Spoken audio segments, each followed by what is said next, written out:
Family Feud. Ngayong gabi, naglalaro ang pamilya ni Patrick Garcia at Victor Neri. Pero bago po natin ituloy ang game, tanong muna tayo sa ating napaka-active na audience. Guys, eto, simple lang yung survey question ko sa inyo. Magbigay ng laruan from the 90s. Kayo po muna, ate. Tamagotchi! Tamagotchi! Yun yung naalagaan, di ba? Opo, yung sa akin kasi 3 days kung di ko pinakain, kaya patay.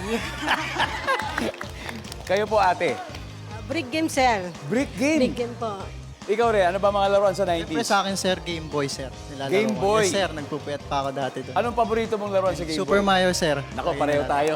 Pagkatapos sa Super Mario, wala na. Wala na ako ibang Kaya nalaro. nga, sir. Di ba? Anyway, nakaka-throwback naman yung mga sagot nyo. Pero dahil yung mga yan, siyempre, from the 90s, hindi na natin malaro. Manood na lang muna tayo ulit ng Family Feud. Yes. Maaaliw kayo dito for sure.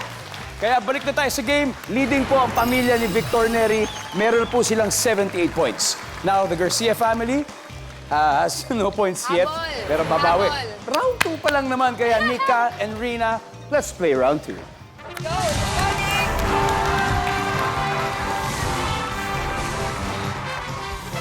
Hi! Ayan na. Good luck.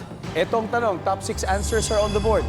Kapag nasa beach, anong madalas pagmasdan ng mga bakasyonista? Himpapawid. Yang himpapawid. Ang napakagandang himpapawid.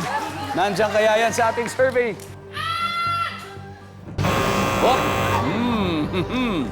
Rina, ano kaya pag nasa beach, anong madalas pagmasdan ng mga bakasyonista? Sunset. Sunset. Sunset. Feeling ko parang yun yung gusto mong sabihin eh. Di ba? Sunset.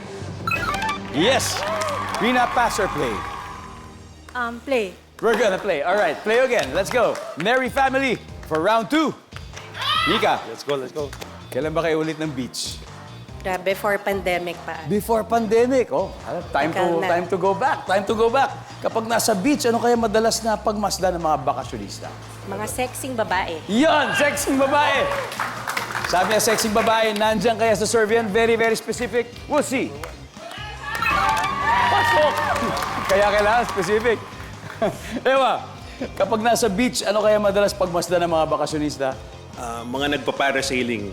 Parasailing. Survey says, wala. Wait, Victor? Oh, sa Bohol, magaganda beach sa Bohol. Dami doon. Grabe. Kapag nasa beach, ano madalas pagmasdan ng mga bakasyonista? Mga isda. Isda. Oh, mga dolphin watching. Marami doon, di ba? Mga isda. Survey says, yup. Andyan. Rina, back to you. Pag nasa beach, anong madalas pagmasdan ng mga bakasyonista? Mga macho. Kung may mga sexy ladies, mga macho naman. It's a tie. Survey says, wala. Standby Garcia family. Nika, pag nasa beach, anong madalas pagmasdan ng mga bakasyonista? Ang alon. Yung alon. Kung may sunset, mayroong mga sports, kung may alon. Nandiyan kaya ang alon? Uy! Top answer! Ewa, kapag nasa beach, anong madalas sa pagmasdan ng mga bakasyonista? Yung mga performers sa beach. Performers, mga fire dancers, di ba yung mga ganon? Survey says, nandiyan ba yan? Wala. Eto na naman tayo. Tita Bing, ano kaya? Sa beach, ano kayang madalas pagmasdan ng mga bakasyonista? Mga batang naglalaro. Mga batang naglalaro. Pwede. Mickey, Agree. same? Same? Saan? Mika, Buhangin. buhangin. Batang naglalaro, buhangin. Patrick, susundin mo ba sila this time? O meron kang bagong sagot? Baka mali mo, mas okay sa'yo. Di natin alam. Pag nasa beach, Patrick, ano madalas pagmasdan ng mga bakasyonista? Siyempre, yung sinabi ng asawa ko, buhangin. Buhangin. Sabi ni Patrick, buhangin. Survey says, yup! Nice one. Now, let's see kung ano hindi pa natin nakuha. Everybody, number 4, please.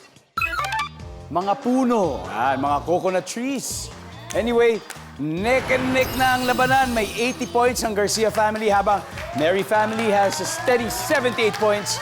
Nako, mas magiging maganda pa ang laban kasi double points round na sa pagbabalik ng Family Feud.